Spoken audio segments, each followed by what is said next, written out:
देखिए, आज हम पढ़ेंगे हमारा पीरियोडिक टेबल अर्थात हमारी आवर्त सारणी। अब बात करते हैं कि आवर्त सारणी की खोज कैसे हुई थी।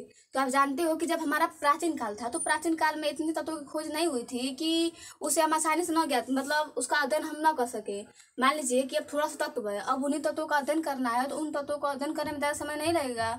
और वहीं पर अगर अधिक तत्व होते तो अधिक तत्व करने ज्ञात करने में उसके लक्षण क्या है, उसके रासायनिक गुण क्या है, उसके भौतिक गुण क्या है, इन सभी को ज्ञात करने में समय लगता है। लेकिन जब हमारा प्राचीन काल का था तो उस समय उतना तत्व नहीं थे तो उसका उतना अध्ययन डीपली नहीं किया था, कोई ध्यान ही नहीं देता था। लेकिन हमारा जैसे जैसे समय बीता, अब समय बीत रहा है तो यहाँ पर नए नए तत्वों की खोज हो रही थी। आप देख रहे हो कि इस समय लगभग 118 तत्व हो गए हैं। और बात करें प्राचीन समय में तो एक समय ऐसा भी रहा होगा जिस समय हमारे एक तत्वों की भी खोज नहीं की गई होगी। अब समय ऐसे बीता कि हमारे पास इतने तत्व हो गए कि उन तत्वों को हम इजिली ज्ञात नहीं कर सकते थे। मतलब उसके जितने भी हमारे भौतिक गुण, उसके रासायनिक गुण या फिर जितने उसके विशेष लक्षण पाए जाते हैं उनको मतलब का अध्ययन करना ईजी नहीं हो गया था। अब हमारे ऊपर डिफिकल्ट आने लगी कि हम उनको कैसे सॉल्व करें, उनके जो भौतिक गुण है, उसके रासायनिक गुण है, उसके केमिकल रिएक्शंस है, मतलब इन्हें हम कैसे ज्ञात करें। तो इसके लिए एक सारणी को तैयार किया गया कि ताकि उस सारणी में उन तत्वों को रखकर उनके जितने भी गुण है उसको हम इजिली से ज्ञात करें। तो इसलिए इस तत्व या फिर इस सारणी का निर्माण किया गया। इस सारणी को हमने आवर्त सारणी किया। अगर आपसे कोई पूछे कि बताइए कि आवर्त सारणी किसे कहते हैं तो कहिएगा कि जो हमारे तत्व होते हैं, तत्वों को सुगमता से अध्ययन करने के लिए जिस सारणी का निर्माण किया गया है उस सारणी को हम कहते हैं आवर्त सारणी। अब बात करते हैं कि सारणी के जन्मदाता कौन है, मतलब इस सारणी की खोज किसने की है। बात तो बनता है ना कि बताइए कि जो हमारी आवर्त सारणी है, आवर्त सारणी का खोज किसने किया था। तो याद रखेगा कि जो हमारी आवर्त सारणी है, आवर्त सारणी का जन्मदाता या फिर इसके पिता कहे जाते हैं हमारे मेंडलीफ। ठीक, ये हमारे क्या होते हैं, मेंडलीफ। आपसे कोई पूछे कि बताइए कि जो हमारी आवर्त सारणी के जनक किसे कहा जाता है तो आप कहिएगा कि जो हमारी आवर्त सारणी है, आवर्त सारणी के हमारे जनक हमारे मेंडलीफ है। ठीक, ये कहा है हमारे मेंडलीफ है। इसके बाद आप जानते हो, मतलब नहीं जानते हो भी तो भी जान लीजिए कि जो हमारी आधुनिक आवर्त सारणी है ना, जो इस समय के हम आवर्त सारणी पढ़ते हैं जिसमें हमने 118 तत्वों को व्यवस्थित किया गया, इस सारणी की खोज हमारे मोस्ले ने किया था। ठीक, क्या, मोस्ले। तो यहाँ पे दो क्वेश्चन बनता है कि पहले तो ये पूछता है कि बताइए कि जो हमारी आवर्त सारणी है, आवर्त सारणी की खोज किसने की थी। अगर आपसे बस ये पूछा जाए कि बताइए कि जो हमारी आवर्त सारणी है, आवर्त सारणी के जन्मदाता है या फिर जनक किसे कहा जाता है तो कहिएगा कि जो हमारी आवर्त सारणी है, आवर्त सारणी के जनक हमारे मेंडलीफ को कहा जाता है। वही बात करें कि जो हमारी आधुनिक आवर्त सारणी है, जो इस समय जिस सारणी का हम अध्ययन करते हैं उस सारणी का खोज हमारे मोस्ले ने किया था। अब यहाँ पे पॉइंट तो बनता है ना कि जब हमारे जन्मदाता मोस्ले मेंडलीफ है तो फिर मोस्ले कहाँ से आ गए। क्वेश्चन तो बन रहा है ना, माइंड में तो क्वेश्चन आ रहा है। तो याद रखा कि जो मेंडलीफ है, मेंडलीफ ने जिस आवर्त सारणी की खोज की थी या फिर जिस आवर्त सारणी को उन्होंने बनाया था, उन्होंने उस आवर्त सारणी में पाए जाने वाले जो तत्व थे, तत्वों के भौतिक व रासायनिक गुण, जो उनके तत्वों के भौतिक और रासायनिक गुण थे, उनको बताया था कि जो तत्वों के भौतिक और रासायनिक गुण होते हैं, ये जो तत्व होते हैं तत्वों के परमाणु भार या फिर परमाणु द्रव्यमान पर निर्भर करते हैं। ठीक, यहाँ पर इन्होंने यह मतलब बता दिया कि जो हमारे ना तत्व होते हैं, तत्व के भौतिक और रासायनिक गुण, तत्व के भौतिक व रासायनिक गुण, भौतिक व रासायनिक गुण उनके द्रव्यमान के आवर्ती फलन होते हैं, उनके द्रव्यमान के आवर्ती फलन होते हैं। एक मिनट, क्या होते हैं, द्रव्यमान के आवर्ती फलन होते हैं। लेकिन ये क्या था, गलत था। जब रिसर्च किया गया अर्थात शोध किया गया तो ये पता चला, जब हमारे मोस्ले आए तो मोस्ले ने फिर उस आवर्त सारणी का अध्ययन किया और आवर्त सारणी का अध्ययन करके ये पता लगाया कि जो हमारे तत्व होते हैं ना, तत्वों के जो भौतिक व रासायनिक गुण होते हैं वह किसी तत्व के द्रव्यमान के आवर्ती फलन नहीं होते हैं, बल्कि वह उसके परमाणु क्रमांक के आवर्ती फलन होते हैं। ठीक, परमाणु क्रमांक के आवर्ती फलन होते हैं, परमाणु क्रमांक के आवर्ती फलन होते हैं। मतलब जो तत्व होते हैं, तत्वों के जो भौतिक और रासायनिक गुण होते हैं वह उनके परमाणु क्रमांक पे डिपेंड करते हैं, न कि उनके परमाणु द्रव्यमान पे। तो याद रखिएगा कि जो हमारी आवर्त सारणी है, आवर्त सारणी का खोज हमारे मेंडलीफ ने किया था। लेकिन जो हमारी आधुनिक सारणी है, जैसे आवर्त सारणी को आज हम पढ़ते हैं, उसकी खोज हमारी मोस्ले ने किया था। लेकिन यहाँ पर याद रखेगा कि मेंडलीफ की कुछ आवर्त सारणी में दोषें तो थी, कारण से कि उन्होंने जो हाइड्रोजन था, हमारा हाइड्रोजन का सही से स्थान नहीं बताया था। लेकिन जो हमारी आधुनिक आवर्त सारणी है, आधुनिक आवर्त सारणी में बहुत से भी फॉल्ट है, कारण से कि इन्होंने भी जो हमारा हाइड्रोजन है, हाइड्रोजन का स्थान सही नहीं बताया है। इस हाइड्रोजन का स्थान पहला है या सातवां है, मतलब कुछ भी नहीं है, क्योंकि आप जानते हो कि जो हमारा हाइड्रोजन है, मैं अपने टॉपिक से भटक रही हूँ फिर भी जान लीजिए, हम लोग का ज्ञान लेना काम है। तो कि देखिए ये क्या होता है, जो हमारा हाइड्रोजन होता है ना, आप जानते हो कि जो हाइड्रोजन होता है, हाइड्रोजन को इलेक्ट्रॉन दान करना और इलेक्ट्रॉन लेना, ये दोनों गुण पाया जाता है। मतलब जो हमारा हाइड्रोजन होता है, हाइड्रोजन में इलेक्ट्रॉन देना और इलेक्ट्रॉन लेना, ये दोनों गुण पाया जाता है। कैसे, तो आप जानते हो कि जो हमारा हाइड्रोजन होता है, ठीक, ये एक प्लस, मतलब इस पर प्लस चार्ज होता है, अर्थात ये एक इलेक्ट्रॉन का ये दान करता है। लेकिन ये डिपेंड इस बात पे करता है कि इलेक्ट्रॉन के पास में, मतलब जो हमारा हाइड्रोजन है, हाइड्रोजन के पास में कौन है। अगर यहाँ पर जो हमारा हाइड्रोजन है, अगर हाइड्रोजन के बगल में हमारे पहले आवर्त और यहाँ पर पहले समूह और दूसरे समूह, मतलब फर्स्ट बी के तत्व, यहाँ फर्स्ट ए और सेकेंड ए के तत्व अगर आ जाए ना, तो इसको जबरदस्ती इलेक्ट्रॉन लेना पड़ता है। तो ऐसे में यह ऋण विद्युत का कार्य करता है। और वैसे इतने इसके बाद जितने भी हमारे तत्व आते हैं उनको ये अपना एक इलेक्ट्रॉन देता है, तो यहाँ पर एक आ जाता है, धन विद्युतीय हो जाता है। ये क्या हुआ, हमारा आवर्त सारणी। अब देखते हैं कि जो हमारी आवर्त सारणी है, आवर्त सारणी में क्या क्या पाए जाते हैं। तो याद रखिएगा कि जो हमारी आवर्त सारणी होती है ना, आवर्त सारणी 4 ब्लॉकों में विभक्त होती है।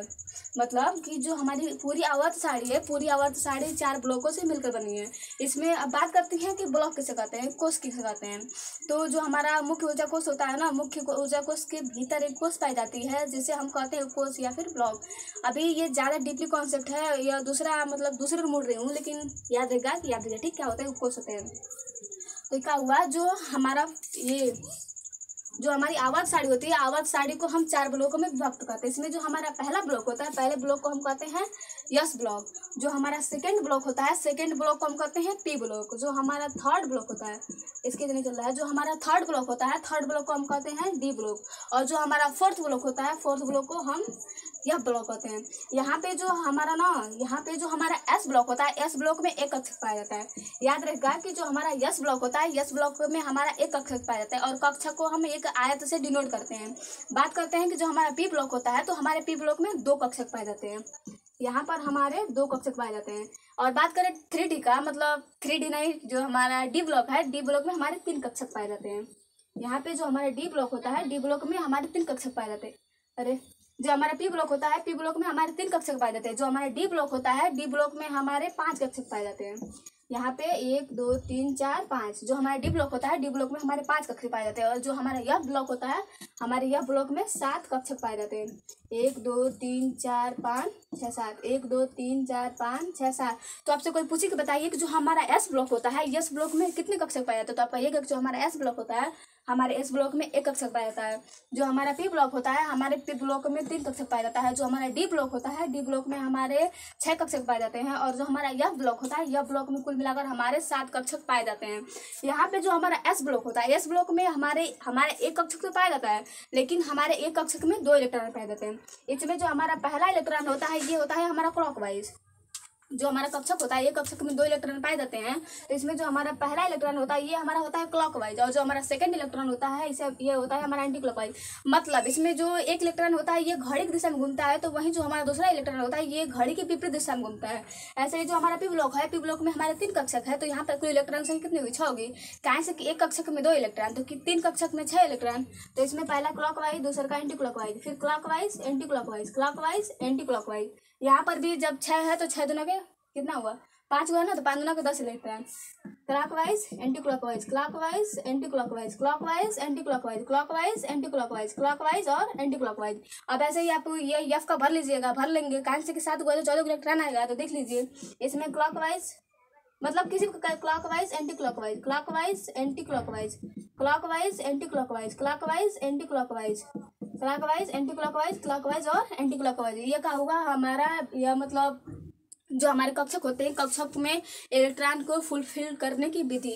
अब देखिए यहाँ पे जो हमारा ये हमारा आवर्त सारणी है, आवर्त सारणी 4 ब्लॉकों में विभक्त है। इसमें जो हमारा फर्स्ट ए और सेकंड ए होता है, देखिए आप जानते हो कि जो हमारी आवर्त सारणी होती है, आवर्त सारणी में कुल हमारे 18 ऊर्ध्वाधर खंभे पाए जाते हैं। अर्थात जो हमारे वर्ग की संख्या होती है, ये कितनी होती है, 18 होती है। ठीक, याद रखिएगा कि जो हमारा वर्ग होता है, आवर्त सारणी में जो हमारा वर्ग होता है, वर्ग की कुल संख्या हमारी 18 होती है।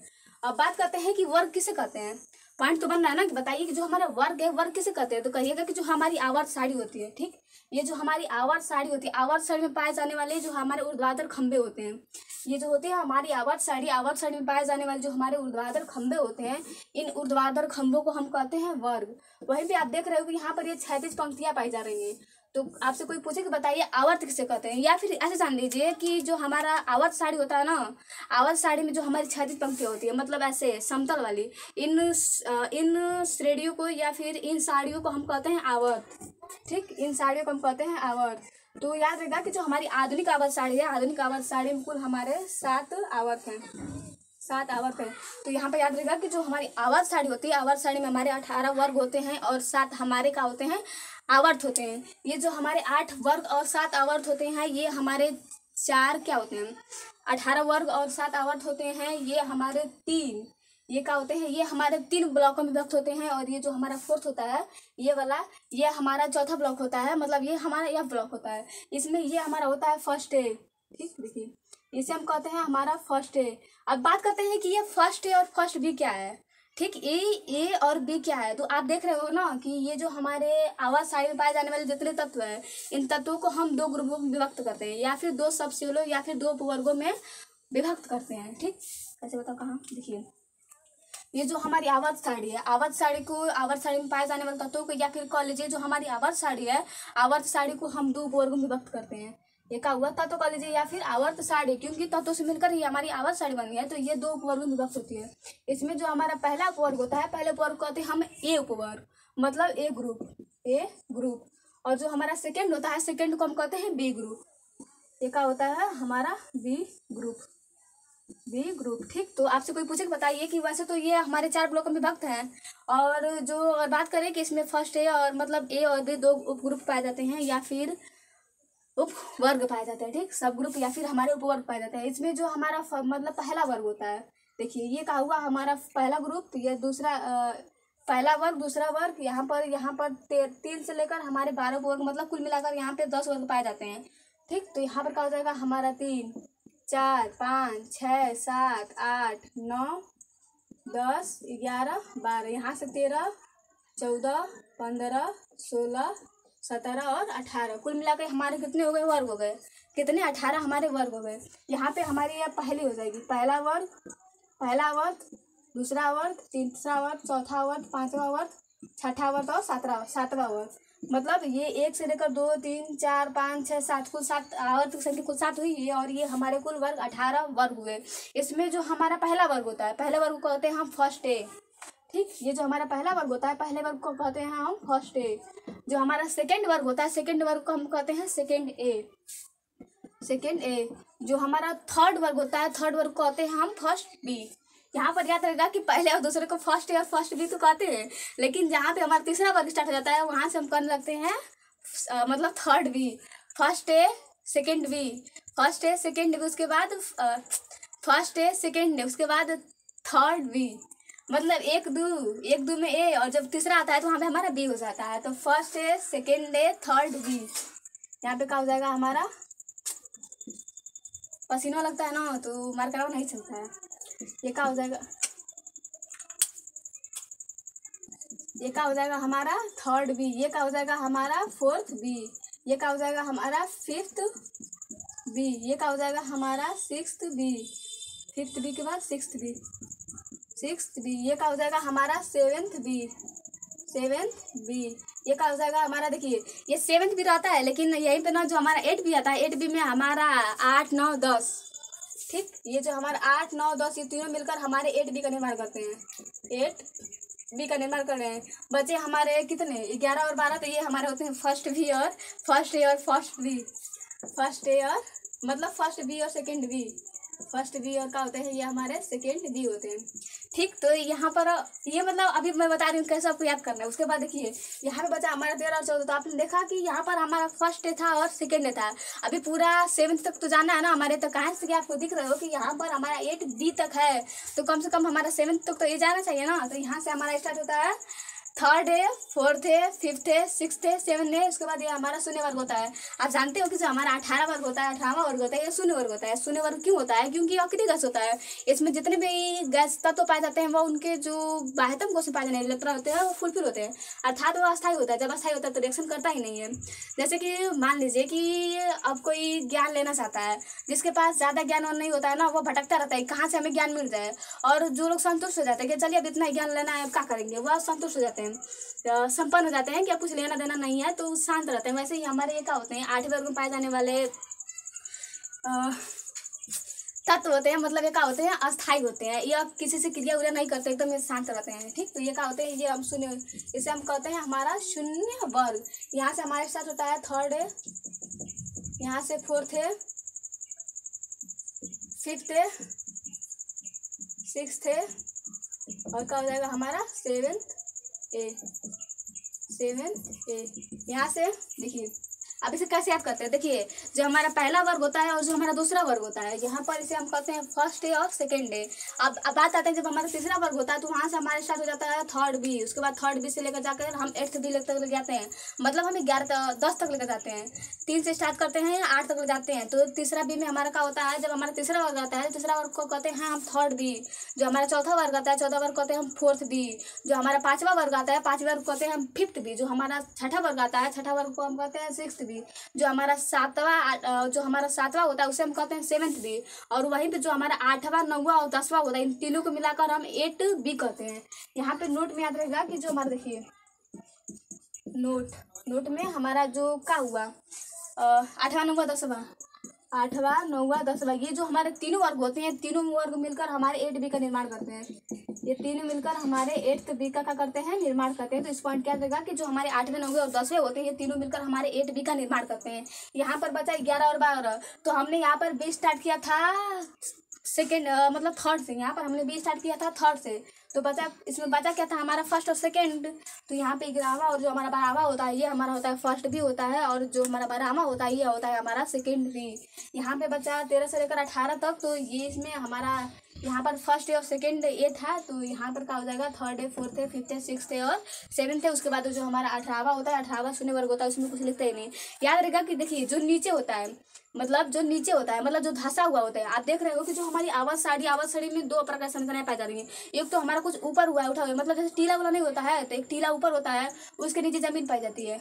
एक टीला ऊपर होता है, उसके नीचे जमीन पाई जाती है। तो याद रखिएगा कि जो टीला होता है ना, उसे हम ए से डिनोट करते हैं, और जो हमारा ये समतल होता है इसे हम बी से डिनोट करते हैं। तो यहाँ पर जो हमारा टीला हो जाएगा ये हो जाएगा, तो ये क्या हो जाएगा हमारा ए उपवर्ग हो जाएगा, मतलब ए ग्रुप हो जाएगा। और जो हमारा ये नीचे ऐसा हुआ भाग, ये जो हमारा समतल है, समतल को हम बी से डिनोट करेंगे।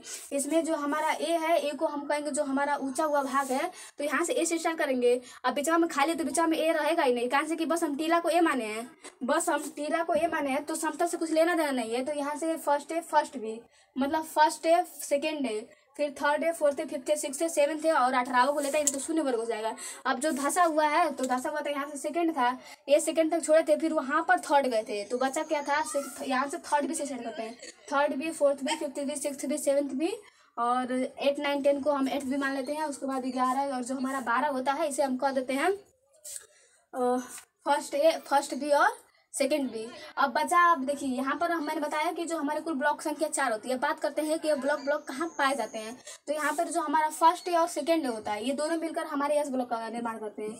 मतलब जो हमारा वर्ग पहला और जो हमारा वर्ग दूसरा होता है, ये हमारा यस ब्लॉक कहलाता है, ये हमारा यस ब्लॉक कहलाता है। यहाँ से जो हमारा 3 से लेकर 12 तक का, जो हमारा 3 से लेकर 12 तक का वर्ग होता है, ये हमारा डी ब्लॉक कहलाता है, डी ब्लॉक कहलाता है। और ये जो हमारा 13 से लेकर 18 तक का ब्लॉक होता है, इसे हम कहते हैं पी ब्लॉक, इसे हम कहते हैं पी ब्लॉक।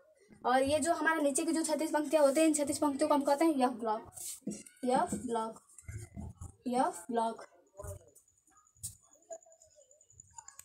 ये हमारा क्या होता है, यफ ब्लॉक। अब बात करते हैं कि इन 36 पंक्तियाँ आखिर होती क्या, इसे बाहर क्यों किया गया है। आपके माइंड में क्वेश्चन तो आता रहा होगा ना कि ये बताइए कि जो हमारी 36 पंक्तियाँ होती हैं, जिन्हें हम बाहर किए होते हैं, इन्हें आखिर बाहर व्यवस्थित क्यों किया गया है। कुछ गुण तो होंगे ना। याद रखेगा कि ये जो ना ये होते हैं, ये जो हमारा डी ब्लॉक होता है ना, डी ब्लॉक को हम कहते हैं संक्रामक तत्व। ये जो हमारा डी ब्लॉक होता है, डी ब्लॉक को हम कहते हैं संक्रामक तत्व, मतलब इसे हम संक्रामक तत्व भी कहते हैं और डी ब्लॉक के तत्व भी कहते हैं, और इसे हम कहते हैं आंतरिक संक्रामक तत्व। आप जानते हो कि जो हमारी नीचे 36 पंक्तियां हैं ये हमारे डी ब्लॉक से काटकर हिली गई है, तो इसे हम कहते हैं आंतरिक संक्रामक तत्व। इसे यह ब्लॉक भी कहते हैं और इसे हम आंतरिक संक्रामक तत्व भी कहते हैं, संक्रामक तत्व भी कहते हैं, संक्रामक तत्व भी क्या कहते हैं, इसे हम कहते हैं।